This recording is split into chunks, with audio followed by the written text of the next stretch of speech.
इससे ज्यादा की आदत हो गई है हाँ, वैसे। ज्यादा की आदत हो गई तो कम है लेकिन हमारे लगा हिसाब जो से। 2 साल में एक बहुत बड़ा बदलाव आ गया। आप कहते हैं कि एक अभाव का जीवन था, प्रभाव का जीवन है।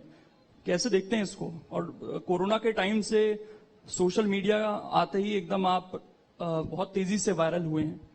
दरबार परंपरानु अंतर्गत विगत 3 पीढ़ी से चल रहा। हमारे दादा गुरु जी भी चलाते थे, दरबार लगाते थे, परंतु उस वक्त मीडिया वो नहीं आते थे, ना उसका उपयोग करते थे। हमने दरबार भी प्रारंभ किया, दादा गुरु की प्रेरणा की, जो उन्होंने आदेश दिए थे वह सेवा भी प्रारंभ की। और साथ ही साथ जो आपने कहा है कि 2 वर्ष में यह दरबार बड़ा प्राचीन है, परंपरानु अंतर्गत लोगों तक अब तक पहुंचा, अब पहुंचा, आप तक अब पहुंचा। तो हमें लगता है कि आपकी खोज अब तक हो पाई है, वो पहले खोज कर चुके थे आज से 300 वर्ष पहले। आपने कहा कि ईश्वर की शक्ति है, मैं कुछ नहीं हूं, तो ईश्वर ने आपको क्यों चुना? ये एक जहन में सवाल आता है लोगों के।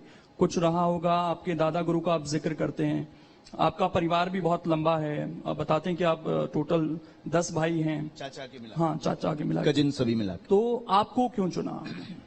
ये दादा, इस बात पर जवाब दे पाना बड़ा मुश्किल है। ये गुरु की कृपा है। हम लोग कई बार कोशिश करते हैं, हम लोग कई बार कहते हैं कि हमने गुरु को चुना, पर हकीकत ये होती है कि गुरु स्वयं देखता है कि किसको हमें पकड़ना है।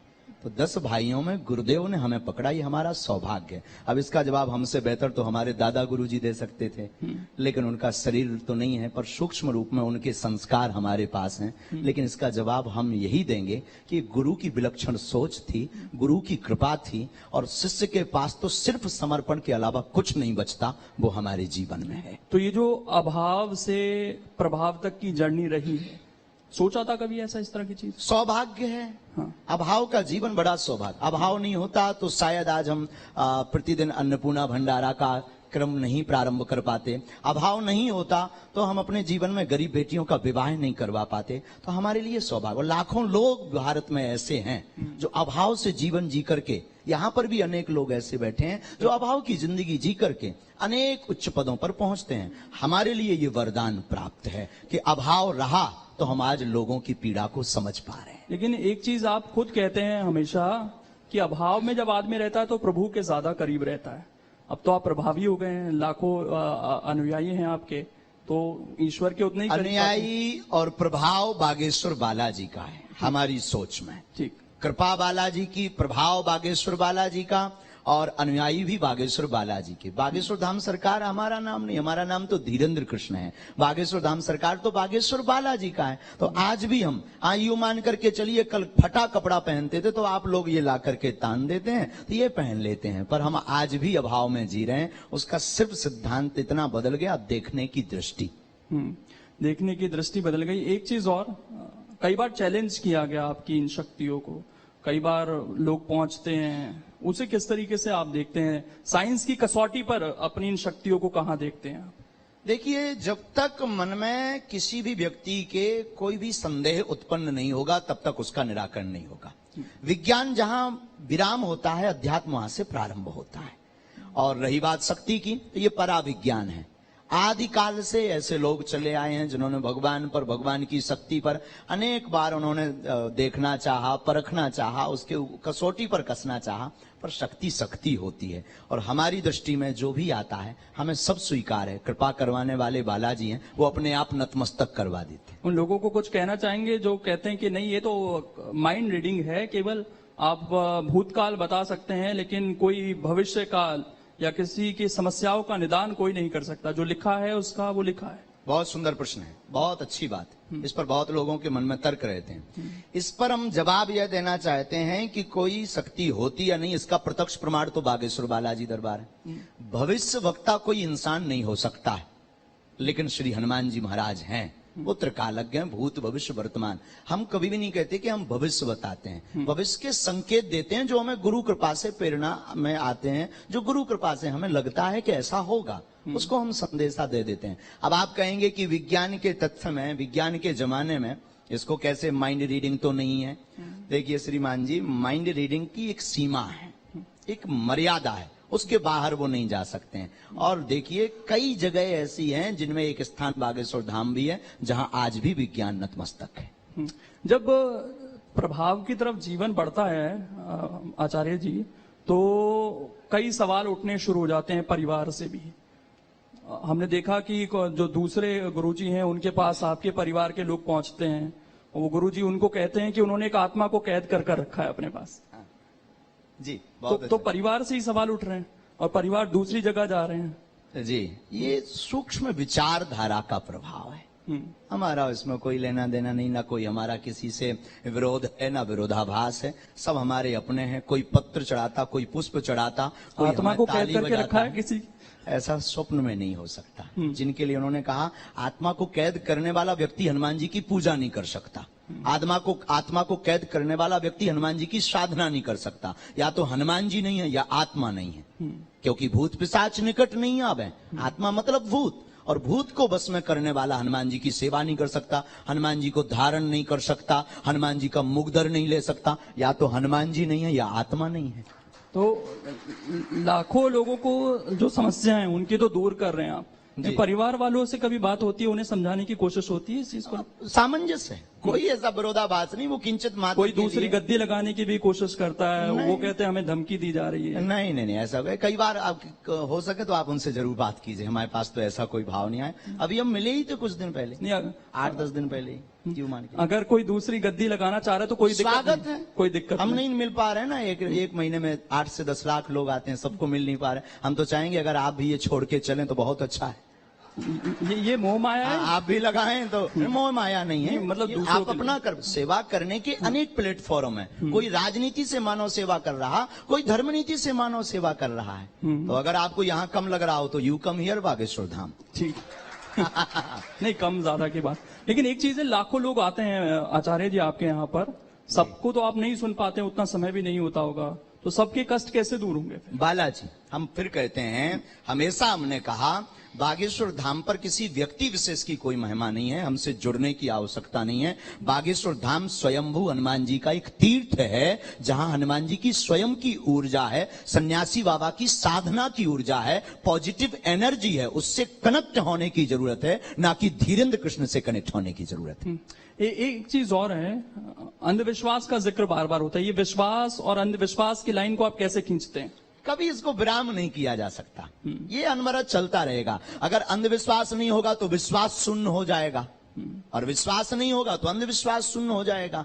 विज्ञान नहीं होगा तो पराविज्ञान की चर्चा शून्य हो जाएगी, और केवल पराविज्ञान नहीं होगा तो विज्ञान की चर्चा शून्य हो जाएगी। केवल उजाला हो तो अंधकार की महिमा मिट जाए, उजाले की महिमा मिट जाएगी, और केवल अंधकार हो तो अंधकार की महिमा मिट जाएगी। दोनों का होना जरूरी। रामायण में राम थे तो रावण जरूरी, रावण के बिना रामचरितमानस में राम जी की महिमा नहीं हुई है। जितने आचार्य हैं, संत हैं, वो हमेशा ये कहते हैं कि भगवान को मानिए, उनसे कभी मांगिए मत, उनके प्रति समर्पित हो जाइए। लेकिन अगर इंसान भगवान के प्रति समर्पित हो गया सर बाबा जी, तो आपके पास तो नहीं आएगा, वो आपके पास तो समस्या लेकर ही आता है। हम भी यही चाहते हैं कि सब ईश्वर से समर्पित हों। हम भी अंधविश्वास के खिलाफ मोर्चा खोलें। दरबार लगाने का ध्येय और सिद्धांत यही है कि इंसान कतई भगवान नहीं हो सकता। तमाम जो संत हैं वो ये कोशिश कर रहे हैं कि भाई आदमी खुश रहे, तमाम मोह माया से ऊपर आए, भगवान के प्रति समर्पित हो जाए, लेकिन हो नहीं पा रहा। आपके पास जो आते हैं वो ज्यादातर दुखी लोग ही आते हैं। हाँ, आना भी चाहिए, स्वागत है उनका। हमारी दृष्टि में अब महापुरुषों की बात अलग है, संतों की बात अलग है। संत जो कह रहे हैं वो बहुत ऊंचा ज्ञान है, बहुत अद्भुत ज्ञान है। उस ज्ञान में हमारे जैसे लोग तो पढ़ पाना बड़ा मुश्किल है। हम यही कहेंगे, आप जहां हैं, जो कर रहे हैं, उसी में आप ये मानिए कि चलिए कि ईश्वर की कृपा है। बस उनको भजना, उनको धन्यवाद देना बंद मत करिए। एक चीज और, सोशल मीडिया का मैंने जिक्र किया शुरू में कि बहुत अब लोग आपसे वहां पर जुड़ रहे हैं। 1-2 साल में और ज्यादा ये संख्या बढ़ी है। लेकिन एक चीज ये भी कही जाती है आपके बारे में कि आपको भी पता चल गया कि सोशल मीडिया पर बने कैसे रहना, और इसके लिए आप एक से एक बयान देते रहते हैं। आप लोगों को कहते हैं कि बुलडोजर खरीद लीजिए घर में। हमारा न्यूज में बने रहने के लिए कोई भी बयान नहीं है, ना हम कभी ये चाहते हैं कि हम फ्रेम में बने रहें या टीवी में बने रहें। बुलडोजर वाले बयान का अगर आप जिक्र कर रहे हैं तो देखिए, हमारा वह बयान एकदम अहिंसक था, अहिंसक।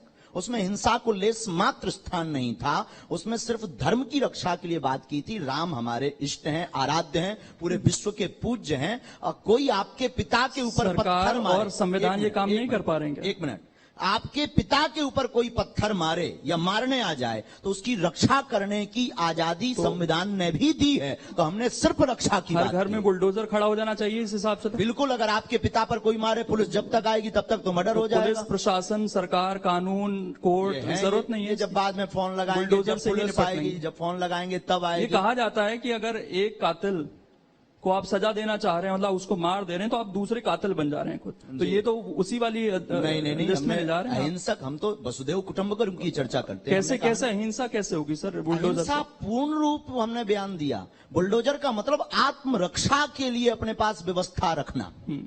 अगर कैसे? तो अगर आपको दिक्कत है कि आपको डर है तो आप क्रेन रख लो। वो भड़काऊ कैटेगरी में नहीं लगा आपको बयान? बिल्कुल नहीं। हिंसा अगर अपनी रक्षा के लिए अगर बुलडोजर रखना अगर जो है भड़काऊ है तो आपको लग रहा है हमें कि लगता है अभी ये होते रहना चाहिए। ये समाज अब ऐसा हो गया है कि यहाँ पर जरूरत तो आन पड़ी है कि भाई हमें बुलडोजर रखना पड़ेगा, हमें अपनी आत्मरक्षा खुद करनी पड़ेगी। इस बिल्कुल तरह का करनी- समाज आप मान ये रहे हैं? आदिकाल से। हमारे भारत वर्ष में तो ये कहा जाता है शांति प्रिय तो देश। फिर माननीय प्रधानमंत्री जी आत्मनिर्भर की बात क्यों कर रहे हैं? नहीं तो वो आत्मनिर्भरता अलग है ना। अगर वो कह रहे हैं आत्मनिर्भर बनो तो हम भी रक्षा के लिए आत्मनिर्भर बन रहे हैं। नहीं तो फिर इंसान खुद पुलिस बन जाए, ये कहना चाह रहे हैं इंसान नहीं, पुलिस नहीं, कानून को हाथ में नहीं लेना। आत्मरक्षा के लिए कोई भी वस्तु रखना। ये गन क्यों दी जाती है? गन का लाइसेंस क्यों दिया जाता है? ये बंद करवाओ, पुलिस के पास तो खुद है।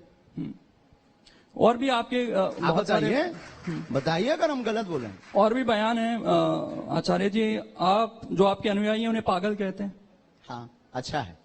क्यों? पागल का मतलब प्रभु को पाकर के जो गल जाए वो पागल। पागल का अर्थ है, पागल को आप उल्टा पढ़ो तो लग पा, प्रभु के चरणों में लग जाओ, वो पागल।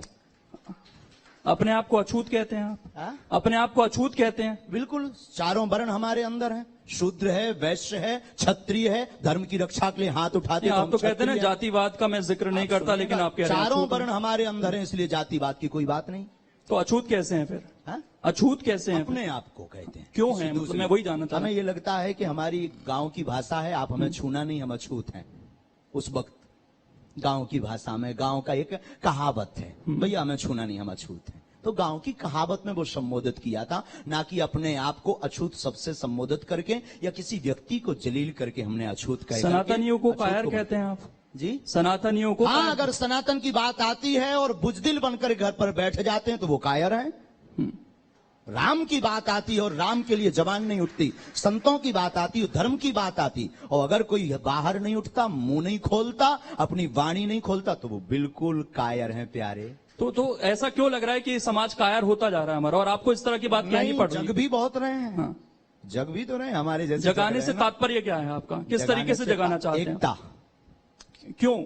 आप एकता कहते हैं की मैं जाति नहीं मानता, मैं धर्म नहीं मानता, तो आप इंसान को एक कीजिए ना। मानव आप वहां एकता सनातनी की जोड़ बात देते हैं। सनातन का मतलब कोई पर्टिकुलर धर्म नहीं, समानातन का मतलब वो धर्म जिसमें बसो सारे धर्मों को एक पूरी करना बात, चाहते हैं। पूरी बात। हाँ। वसुदेव कुटुंबकम की चर्चा, हम उस सनातन धर्म की बात कर रहे हैं जिसके मंदिरों से आवाज निकलती है, विश्व का कल्याण हो, विश्व में शांति हो, प्राणियों में सद्भावना हो। और जो इस चीज को नहीं मानते वो दूसरे धर्म को मानते वो हो। अगर वो नहीं मानते तो वो मानव है, नहीं है, वो मानव समाज में रहने के जो लायक दूसरे नहीं। धर्म की बात कर रहा हूं मैं सर, जो वो अपना सब पालन धर्म करते हैं। हमारे हैं, सब धर्म हमारे हैं, जिसमें मानवता सबसे पहले, हमारा उद्देश्य है मानवता। तो एकता की जरूरत क्यों है? समाज बिखर रहा है क्या आपकी नजर में? बहुत ज्यादा जातिवाद के नाम पर रोटियां सेकी जा रही हैं श्रीमान। आपको न्यूज नहीं पढ़ रहे आप? नहीं, न्यूज तो कुछ जगह की आती है, उससे कितनी पूरे न्यूज़? समाज को हम ताना बाना पूरे बिगाड़ने का सभी काम कर रहे हैं। समाजों को एक करना जरूरी है। आप भी न्यूज चलाइए, ये काट कर हमारी अलग से। मतलब ताना बाना बिगड़ गया है समाज का। जी। कौन बिगाड़ रहा है समाज का ताना बाना? अब आपकी इस नजर पर कह दें। नहीं, कह दीजिए, जब उसको भी चला देंगे काट के। अरे साहब, इतने ज्यादा भी नहीं। नहीं, चला देंगे आप बोले कौन बिगाड़ रहा है ताना बाना? जिसको एकता की जरूरत पड़ रही है, श्री कौन गणेश बिगाड़- हम आप कर रहे हैं, हम्म। श्री गणेश हम आप कर रहे हैं। हम बिगाड़ आप रहे हैं। बिगाड़ रहे हैं। अच्छा, आप और हम दोनों। तो दोनों वही तो मैं बिगाड़ कह रहा था कि कोई भड़काने वाली बात है क्या आपके बयानों से, जिससे ताना बाना बिगड़े? नहीं, हम एकता की चर्चा करते हैं। आज भी कह रहे हैं हम मानववादी हैं। सबसे पहले कोई हमसे परिचय पूछे तो हम सबसे पहले मानव हैं, फिर सनातनी हिंदू हैं, तीसरा हम हिंदुस्तानी हैं। ये हमारा सौभाग्य। चलिए, आखिर में मैं गुरुजी, आज का युवा जिसको आप एक करने की बात कह रहे हैं, उसके लिए क्या कहना चाहेंगे जल्दी से? सभी युवाओं को हम यही कहना चाहेंगे कि मानव धर्म सबसे बड़ा धर्म है और सनातन धर्म एक ऐसा धर्म है जो सबको स्वीकार करता है। सभी युवाओं से कहना है, माता पिता और गुरु की बातों पर चलते रहिए, सनातन धर्म का अनुकरण करते रहिए, भारत एकता की ओर बढ़े ताकि अनेकता में, जातिवाद में ना बटे और सनातन का उत्थान हो, भारत का उत्थान हो, भारत विश्व गुरु